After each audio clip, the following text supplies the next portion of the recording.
So Telangana రాష్ట్రంలో జూబ్లీస్ ఉప ఎన్నిక తర్వాత ప్రస్తుతం సర్పంచ్ ఎన్నికలకు రంగం సిద్ధమైనట్టుగా తెలుస్తోంది. సర్పంచ్ ఎన్నికకు సంబంధించినటువంటి ఏదైతే ఓటర్ల జాబితా కావచ్చు, సవరణ కావచ్చు, లేకపోతే రకరకాల ఎలక్షన్ కమిషన్ చేసేటువంటి ప్రాసెస్ అయితే ఉందో ఒక్కొక్కటే కంప్లీట్ అవుతుందో తెలుస్తుంది. ఈ నెల 25 లేదా 26న నోటిఫికేషన్ వచ్చేటువంటి అవకాశం అయితే కనబడతా ఉంది. అదేవిధంగా వచ్చే నెల అంటే డిసెంబర్ మొదటి వారంలోగా ఒక మొదటి విడతగా ఉండేటువంటి మొదటి విడత ఎన్నికలు పూర్తి అవకాశం అయితే కనబడుతుంది. అంటే 2 విడతలుగా ఎలక్షన్స్ ఉండేటువంటి అవకాశం అయితే కనబడతా ఉంది. డిసెంబర్ మొదటి వారంలో మొదటి ఫేజ్, తర్వాత ఇంకో కొన్ని రోజుల గ్యాప్ తర్వాత, అంటే మేబీ 1 వీక్ గ్యాప్ తర్వాత రెండో ఫేజ్ ఎన్నికలు పూర్తి చేయనట్టుగా మనకు అందుతున్నటువంటి సమాచారం అయితే చాలా స్పష్టంగా తెలుస్తూ ఉంది. సో మొత్తానికైతే ఉప ఎన్నిక సర్పంచ్ ఎన్నికలకు కంప్లీట్ గా రంగం సిద్ధమైనట్టుగా తెలుస్తుంది. దాని గురించి కొంత డీటెయిల్ గా మనం డిస్కస్ చేసేటువంటి ప్రయత్నం అయితే చేద్దాం.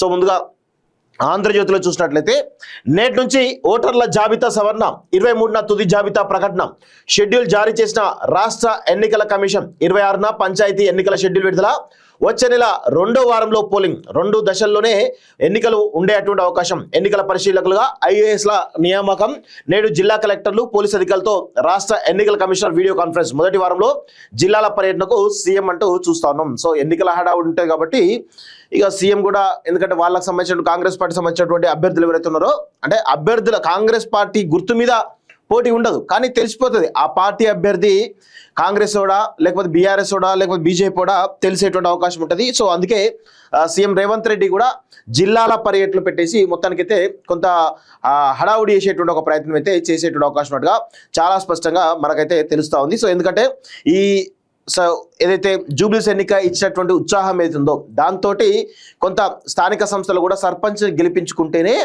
సీఎంకు కొంత క్రెడిబిలిటీ ఉంటుంది, లేదంటే మళ్ళా ప్రభుత్వం పైన చాలా పెద్ద ఎత్తున వ్యతిరేకత ఉండే అవకాశం అయితే కనబడుతోంది. ప్రస్తుతం ప్రభుత్వం పైన వ్యతిరేకత అనేది కొంత తగ్గింది, ప్రీవియస్గా ఉన్నటువంటి దానికంటే కూడా ప్రస్తుతం తగ్గింది. గతంలో యూరియా కావచ్చు, లేకపోతే హైడ్రా కావచ్చు, ఇలా రకరకాల అంశాలు ఉన్నాయి కదా. సో రైతు భరోసా కావచ్చు.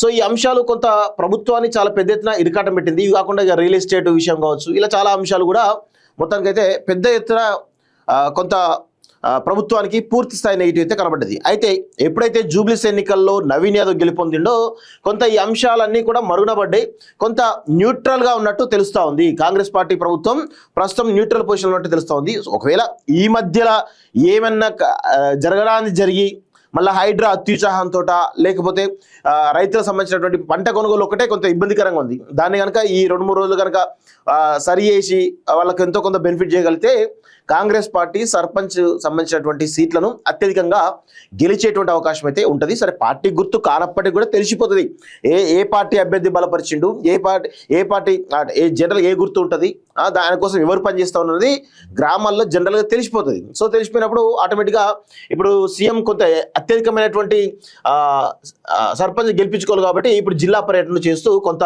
కొన్ని రకాలైనటువంటి స్టేట్మెంట్స్ ఇచ్చేటువంటి అవకాశం అయితే చాలా స్పష్టంగా కనబడతా ఉంది. సో ఇక చూడండి, పంచాయతీ ఎన్నికల సమరానికి ఈ నెలలోనే షెడ్యూల్ జారీ అయ్యేటువంటి అవకాశాలు కనిపిస్తున్నాయి. ఈ నెల 26న షెడ్యూల్ విడుదల కానున్నట్లు తెలుస్తోంది. అనంతరం నోటిఫికేషన్ విడుదల, నామినేషన్ల ప్రక్రియ పూర్తయి డిసెంబర్ 2వ వారంలో పోలింగ్ జరుగుతుందని అంచనా. దీనికి అనుగుణంగానే రాష్ట్ర ఎన్నికల సంఘం కసరత్తు ప్రారంభించింది. పంచాయతీలు వార్డుల వారీగా ఓటర్ జాబితాను మరోసారి సవరించేందుకు ప్రత్యేక కార్యాచరణ చేపట్టింది. ఇందుకు గాను గురువారం ఈ నెల 20వ తారీఖు నుంచి 23 వరకు గ్రామాల్లో ఓటర్ల జాబితాల సవరణ కోసం బుధవారం షెడ్యూల్ ప్రకటించింది. ఈ మేరకు జిల్లా పంచాయతీ అధికారులకు రాష్ట్ర ఎన్నికల కమిషనర్ రాణి కుమిదిని ఆదేశాలు జారీ చేశారు. ఈ ఆదేశాల ప్రకారం గతంలో వెల్లడించినటువంటి జాబితాలు నమోదు కాకుండా ఇటీవల కొత్తగా వచ్చినటువంటి దరఖాస్తుల పరిశీలన, ఇది వరకు ఉన్న వాటిలో తప్పుల సవరణ, అభ్యంతరాల స్వీకరణను గురువారం చేపట్టనున్నారు. 21న ఓటర్ దరఖాస్తులు, అభ్యంతరాల పరిష్కారం చేపట్టి 23న పంచాయతీ వార్డుల వారీగా తుది ఓటరు జాబితా పోలింగ్ కేంద్రాల ప్రచురణ చేపట్టడంలో స్టేట్ ఎలక్షన్ కమిషన్ ఉత్తర్వులో పేర్కొంది. మరోవైపు రాష్ట్రంలోని అన్ని జిల్లాల కలెక్టర్లు, పోలీస్ కమిషనర్లు, జిల్లా ఎస్పీలతో పాటు రాష్ట్ర ఎన్నికల కమిషనర్ రాణి కుమిదిని గురువారం వీడియో కాన్ఫరెన్స్ నిర్వహించనున్నారు. ఎన్నికల నేపథ్యంలో స్థానికమైన పరిస్థితులు, ఎన్నికల సంసిద్ధత, నిర్వహణ కోసం ఏర్పాట్లు వంటి అంశాలపై వారితో చర్చించనున్నారు. దీంతో పాటు తుది ఓటరు జాబితా తయారీ షెడ్యూల్, పోలింగ్ సిబ్బంది, పోలింగ్ కేంద్రాలు, సామాగ్రి, జోనల్ అధికారులు, పరిశీలకులు, శాంతి భద్రతలు, సమస్యాత్మక ప్రాంతాల గుర్తింపు, మోడల్ కోడ్ కమిటీ, ఎన్నికల నిర్వహణకు మార్గదర్శకాల రూపకల్పన వంటి అంశాలపైన చర్చించి నిర్ణయం తీసుకుంటారంటూ చూస్తా ఉన్నాం.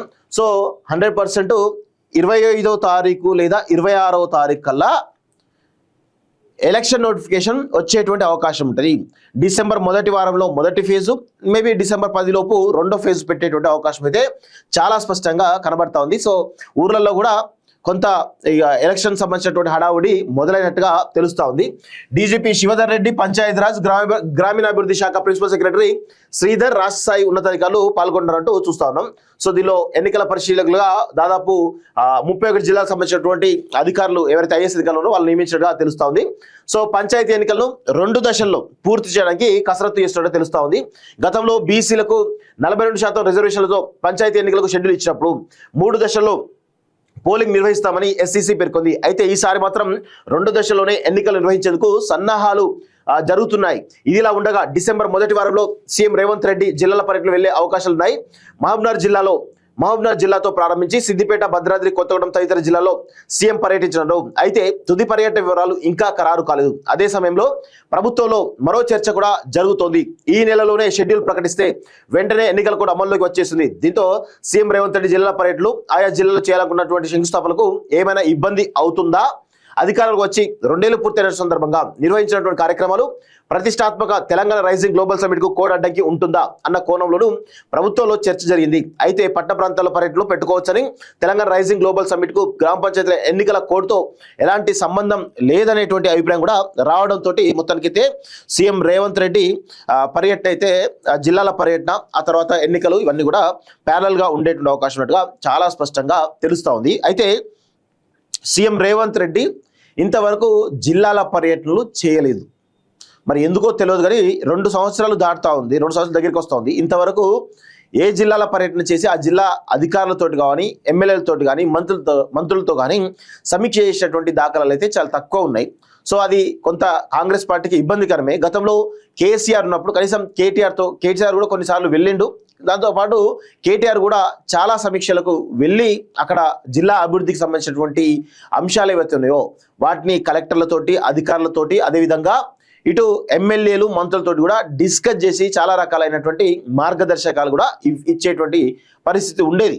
కానీ ప్రస్తుతం ఉన్నటువంటి కాంగ్రెస్ ప్రభుత్వం సీఎం రేవంత్ రెడ్డి నాయకత్వంలో కనీసం జిల్లాల పర్యటనలు చేయకపోవడం వల్ల ఈరోజు జిల్లాలలో అభివృద్ధి ఎలా సాగుతుంది, సో అభివృద్ధికి సంబంధించిన అంశాలు ఏ విధంగా చర్చించాలి, ఆ కలెక్టర్లు ఏం చేస్తున్నారు, అధికారులు ఏం చేస్తున్నారు, అదేవిధంగా ఇటు ఎమ్మెల్యేలు, మంత్రులు ఏం చేస్తున్నట్టు అనేది కొంత క్లారిటీ లేకుండా పోయింది. సో జిల్లాలో ఉండేటువంటి అభివృద్ధి కుంటుపడుతున్నట్టుగా అర్థమవుతుంది. జిల్లాలో అభివృద్ధి కార్యక్రమాలకు సంబంధించినటువంటి అంశాలు కూడా రావడం లేదు.